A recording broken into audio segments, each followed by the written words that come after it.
बिस्मिल्लाहिर्रहमानिर्रहीम। अस्सलाम वालेकुम दोस्तों, आज की जो वीडियो है ये रमज़ान स्पेशल है। इसमें हम आपको कुछ इस तरह की दुआएं बताएंगे कि जो मुख्तलिफ़ नबियों ने और मुख्तलिफ़ अल्लाह के नेक बंदों ने उस वक़्त अल्लाह ताला से मांगी जब वो परेशानी में तकलीफ़ में मुब्तला थे। तो ये कुछ वाक़या इस तरह का है कि हज़रत इमाम बाकर जो हैं उनके साहबजादे हज़रत इमाम जाफ़र अलैहिस्सलाम जो हैं वो मदीना शरीफ में गए। तो वहाँ पे लोगों ने उनको जो है मदीना के वासियों ने उनको घेर लिया कि हुजूर कोई वाज़ करें।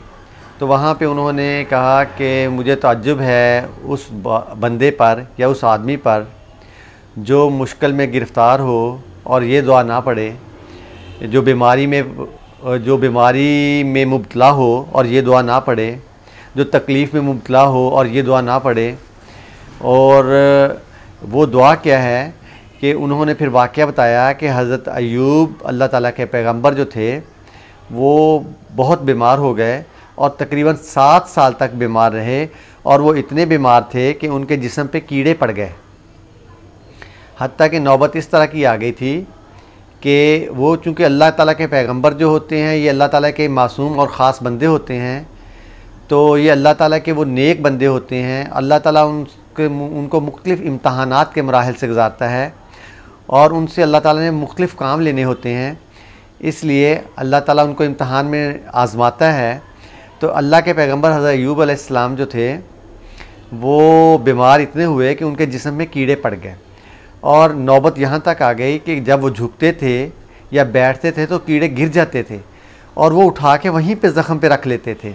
यहाँ तक आ गई थी और 7 साल तक वो इंतहाई कर्बनाक अज़ियत में गुज़रे। लेकिन उन्होंने नाशुक्री का एक लफ्ज़ अल्लाह ताला के सामने बयान नहीं किया, बल्कि अल्लाह ताला ने उन्हें एक दुआ वदियत की जिसको उन्होंने पढ़ा। और फिर अल्लाह ताला ने उन्हें फ़रमाया कि आप अपना पाँव जो है वो ज़मीन पे रगड़ें। उन्होंने अपना पाँव ज़मीन पे रगड़ा तो वहाँ से चश्मा निकला। जब वो चश्मा निकला तो उससे वो नहाए और नहाने के बाद अल्लाह ताला ने उनको शिफा दी। और वो दुआ जिसकी बरकत से अल्लाह ताला ने उन्हें शिफा दी वो ये थी, या अरहमुर राहिमीन। आप सब भी पढ़ो, या अरहमुर राहिमीन। अगर कोई बुखार में, तकलीफ़ में, परेशानी में मुब्तला हो तो ये दुआ जो है वो कसरत से पढ़ा करे, या अरहमुर राहिमीन। इंशाअल्लाह ताला अल्लाह ताला उसकी तकलीफ़, परेशानी उससे निजात देगा। अगली बात जो है, अगली दुआ जो है वो कुछ इस तरह की है कि अल्लाह ताला के पैगंबर हज़रत यूनुस अलैहिस्सलाम जो हैं वो बड़ा मशहूर वाक़या है, मछली के पेट में चले गए, मछली ने उन्हें निगल लिया। तो अब जब वो मछली के पेट में गए तो अल्लाह ताला से उन्होंने इल्तिजा की, या बारी ताला मुझे इस तकलीफ़ से, इस परेशानी से निजात दे। तो अल्लाह ताला ने उन्हें फिर वहाँ पे एक दुआ सिखाई गई। जो दुआ अल्लाह ताला ने उन्हें सिखाई वो ये थी, ला इलाहा इल्ला अंता सुब्हानका इन्नी कुन्तु मिनज़ ज़ालिमीन, ला इलाहा इल्ला अंता सुब्हानका इन्नी कुन्तु मिनज़ ज़ालिमीन, ला इलाहा इल्ला अंता सुब्हानका इन्नी कुन्तु मिनज़ ज़ालिमीन। तो दोस्तों आप भी ये दुआ पढ़ो। अगर किसी को कोई परेशानी हो, कोई तकलीफ़ हो, उसमें मुब्तला हो तो इस दुआ का विर्द जो है वो सुबह शाम जिस वक्त भी मौका मिले उसे एक मखसूस उसकी लिमिट रख ले। 40 मरतबा कहना है उसको 42 मरतबा कहना है, जितनी दफ़ा कहना है वो एक लिमिट के तहत जो है वो उसको पढ़े। इंशाअल्लाह ताला उसके अल्लाह ताला तकलीफ़, परेशानी जो है वो दूर कर देगा। तो ये वाक़यात इस तरह के हैं कि जो अल्लाह ताला के नबियों ने उनके साथ पेश आए और उन्होंने अल्लाह से इल्तिजा की और अल्लाह ताला ने उसके सबब जो है उनको तकलीफ़ से, परेशानी से निजात दी। इवन डैट के आप जानते हैं कि नबी मासूम होते हैं, उनसे तो कोई गुनाह सरज़द नहीं होता, लेकिन अल्लाह ताला ने अपनी मखलूक को, अपने बंदों को ये दिखाना था कि मैं अपने ख़ास बंदों को चुन लेता हूँ और फिर उनको जो तकलीफ़ें देता हूँ उस तकलीफ़ सिर्फ़ इम्तहानात के लिए होती है और उसके बाद उस तकलीफ़ से निकलने का भी तरीका उनको बताता हूँ ताकि मेरी मखलूक जो है वो इससे मुस्तफ़ीज़ हो सके।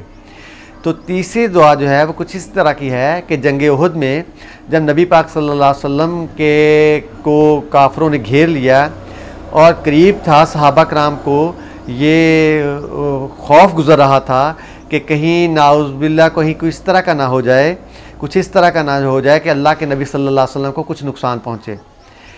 तो इस ज़मन में अल्लाह ताला ने आपको जो दुआ मतलब अल्लाह ताला ने आपके दिल में ढाली वो ये थी, हस्बुनल्लाहि नीमल वकील व नीमल मौला व नीमन नसीर। दोस्तों आप भी पढ़ो, हस्बुनल्लाहि नीमल वकील व नीमल मौला व नीमन नसीर। मतलब ये है कि अल्लाह ताला ने नबी पाक और सहाबा कराम जो उस वक्त वहाँ पे मौजूद थे वो बयान करते हैं कि हमने ये देखा कि आप सल्लल्लाहु अलैहि वसल्लम फ़रिश्तों के घेराव में हैं और फ़रिश्ते जो हैं वो काफरों को धड़ाधड़ मतलब कत्ल करी जा रहे हैं, उनको मारी जा रहे हैं, और आप सल्लल्लाहु अलैहि वसल्लम अल्लाह ताला के हिफ्ज़ व अमान में हैं। और अल्लाह ताला ने उस वक्त ये जो दुआ थी, हस्बुनल्लाहि नीमल वकील व नीमल मौला व नीमन नसीर के सदक़े आप सल्लल्लाहु अलैहि वसल्लम को उन बुरी आफत से और उन कुफ़ार मक्का से महफूज रखा। और इसके साथ ही एक और दुआ है, ये दुआ उस वक़्त की है जब मूसा अलैहिस्सलाम का ज़माना था और फ़िरौनी जो थे वो अपने अरूज पे थे, तो एक आदमी ने वहाँ पे अल्लाह तक का दीन जो है वो कबूल कर लिया, मतलब ये कि वो मुसलमान हो गया। तो अब फ़िरौनी जो है उसको दिन रात तकलीफ़ें देते थे और उसको परेशान करते थे। तो इस बारे में अल्लाह ताला ने उस बंदे को उसके दिल में एक दुआ डाली कि वो बंदा ये दुआ पढ़ता था और अल्लाह ताला ने उसको फ़िरौनी साजिशों से और फ़िरौनी जो तकलीफ़ों से उसको महफूज रखा। और वो दुआ क्या थी, वाफूज़ु अमरी इल्लल्लाह वल्लाहु बसीरुम बिल इबाद। मतलब ये कि अल्लाह ताला ने किसी बंदे को तकलीफ़ से परेशानी को, अपने नबियों को, अपनी मखलूक को तकलीफ़ से परेशानी से बचाने के लिए अल्लाह ताला ने मुख्तलिफ़ बहाने पैदा किए हुए हैं। और अगर इंसान इन तकलीफ़ परेशानियों पे शिकस्ता ना हो, शिकस्ता दिल ना हो, बल्कि अल्लाह ताला की मदद दरकार हो, उसे अल्लाह ताला की मदद हासिल करने के लिए मुख्तलिफ़ दुआओं का सहारा ले, तो इंशाअल्लाह ताला वो इस ज़िंदगी में भी और आखिरत में भी सुरखरू होगा और अल्लाह ताला ज़रूर उसकी हर तरह से मदद करेगा। अस्सलामु अलैकुम व रहमतुल्लाहि व बरकातहू।